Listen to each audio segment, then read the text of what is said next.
No, I'm not. I don't know if gamble's the right word, but be more aggressive, right? I think it just depends how far you want to take aggressiveness. You push it out there, it becomes gambling. But I think we do want to put an emphasis on trying to create more turnovers, and that to me is more just being more active. Hands, take a swipe at it here and there. We're starting to build in some of our defensive schemes, that we haven't really even looked at yet, but a lot of them has to do with trying to knock the ball away on pocket passes, on guys bringing it up from down low to go for a few more strips, and we do want to try to create. I think we got a team that can create turnovers, so we need to work on it and try to build it in as part of who we are. Is that mentality, is it something you believe in, or is it just completely a product of the roster? No, I think ideally I believe in it, right? I believe in having more possessions than my opponent, right? And somehow you got to try to create that a little bit, right? So, there's several factors that go into that, but that's a big one. Taking care of the ball is one too, right? Shots, possessions with shots are what we're trying to do. You kind of touched on this before. So much has been talked about you as a coach and your offensive approach. Are you kind of eager to get some of your defensive? It's not like you haven't coached both sides of the ball in the last 25 years. Yeah. I don't know if eager is the right word either. Really, it's just like I'm looking forward to shaping a defense in the NBA the way that I kind of see it, and it isn't maybe as traditional as maybe other people see it, right? That would do some different things, and we worked on a little zone today, and we got nowhere to go but up with that. But but we're looking at it, right? And we'll keep trying to. That's one thing that doesn't need polish. That needs a little bit of a overall right now after one day, but that's okay. Will you give one of your coaches like the defensive responsibilities like in the past? Yeah, so kinda. Right, we're not doing it the same way. We got the three front of the bench guys, and one of them's going to be working with the defensive side of the ball. One's going to be working with the offensive side of the ball, and the other one's going to be working with what we call special teams. And then they're going to, about 10 games in, they're all going to rotate. Oh, okay, so it's not going to be one guy like in the past. So no. Like you had offense last year. Yep. Okay. What are special teams? Special teams would be out of bounds plays, side out of bounds, baseline out of bounds, end of quarter, end of games, timeouts, situations. Yeah. And is that a format you've used in the past, or is that just something as an assistant you said, this would be an interesting way to set it up? I guess you haven't had three front of the bench assistants. You have that in there? Me and the other guy. No, it's just it'd be new. It would be something new. Yeah.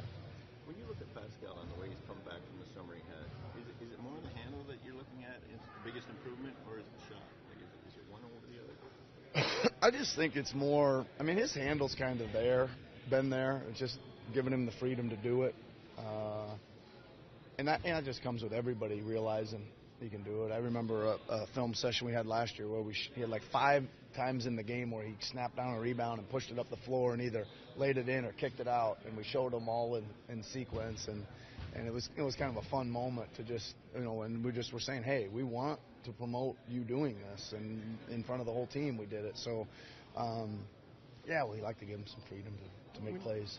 When you try to be more aggressive defensively, there's a reason there's a traditional approach to 100%, defense. yeah. Right? So what are you kind of giving up? What are you risking at giving up if you're it's like in football, overly aggressive? Sure. If you're blitzing every time, you better make sure they're not throwing it over the top, right? I don't. Similar again.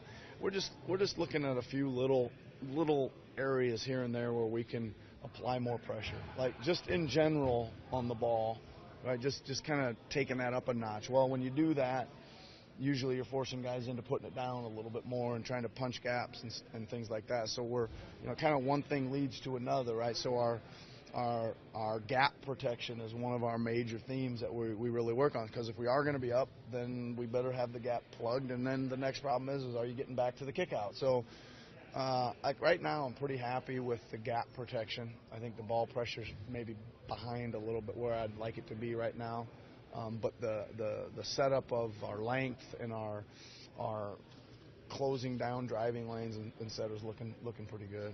And how important is surge this year to what you want to do? For that matter, on either end of the ball, but especially defensively, he's kind of up and down last year.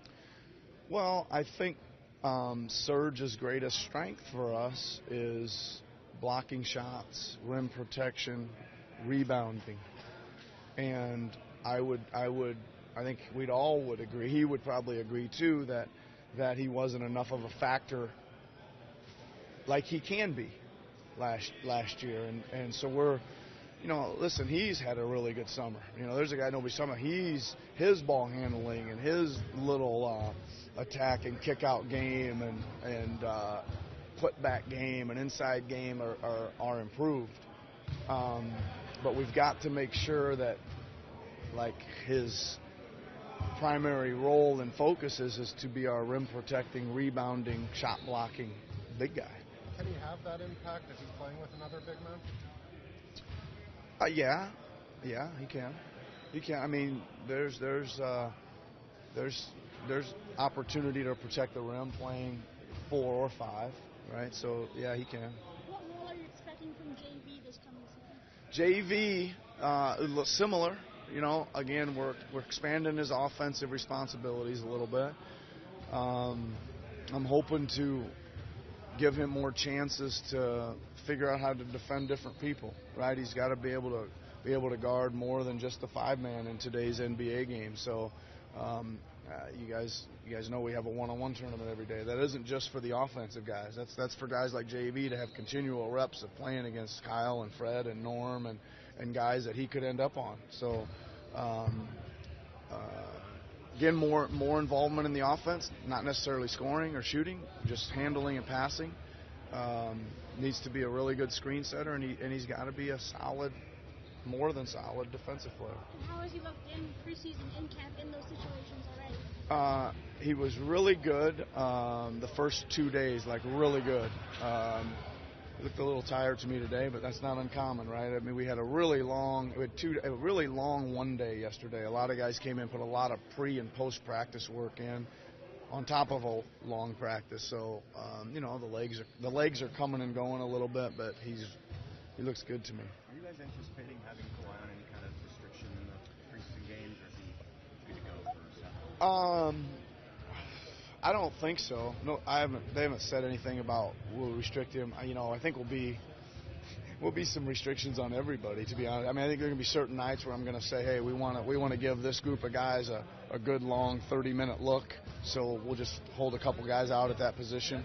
Some of the vets obviously will play, and then they won't play, and maybe they'll play a first half and not a second, or I'm just more interested in getting some ideas out there of combinations, getting some ideas of what we see against somebody else, so we can start looking at areas of improvement that we need. They just tend to they show themselves when you're playing somebody else, right? So we're just kind of, I think, open-minded of who we put out there, what we run, what we try, and then the next day start fixing it.